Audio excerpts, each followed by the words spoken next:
Hello, Malda থেকে বলছি। মালদা থেকে বলছেন? হ্যাঁ বলুন। আমার ছেলে অসৎ সঙ্গে চলে গেছে, কিছুতেই বেরিয়ে আসছে না। দেখুন, কেউ এমনি এমনি অসৎ সঙ্গে চলে যায় না। এই অসৎ সঙ্গে যাওয়ার জন্য না আমরা অনেক সাধনা করতে হয়। কেউ যদি মদ মাতাল হয়, তাহলে সে ওই অবস্থা হওয়ার জন্য ঈশ্বরকে অনেক প্রার্থনা করেছে, যেন আমি এই অবস্থা পেতে পারি, এরকম বন্ধু পাই, এখান থেকে যেন ভীষণ এনজয় করতে পারি, এই ঠাকুর কৃপা করো। এরকম কেউ যদি কোনো অসৎ সঙ্গে কোনো নারীতে মজিয়ে যায়, সেখান থেকে না বেরাতে পারছে না, আপনি হয়তো কষ্ট করছেন, তার জন্য প্রার্থনা করছেন। প্রার্থনা করলে হবে না, ওই অবস্থা লাভের জন্য ওই নারীর জন্য সে ঈশ্বরকে সে প্রার্থনা করেছে, মানত করেছিল যেন ওকে পাই, পেলে আমি এই তোমাকে বাতাসা দেব, জড়া পাঁঠা দেব, ইত্যাদি ইত্যাদি। তাহলে সেই অবস্থা যখন লাভ হয়ে যায়, তখন হুট করে কি আর বেরানো যায়?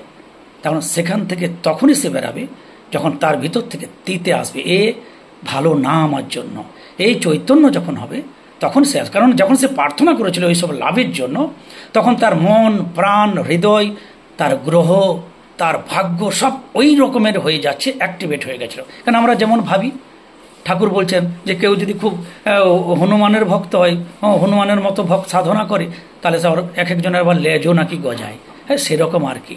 তাহলে এই অবস্থা লাভ এক্ষুনি একটা গোমেদ পরিয়ে দিলে, কবই দিয়ে দিলে, হ্যাঁ, এক্ষুনি ফিরে আসবে না। তার একটু ভোগ হতে দিন, আপনি ফিরে আসবে। ঠিক কিনা?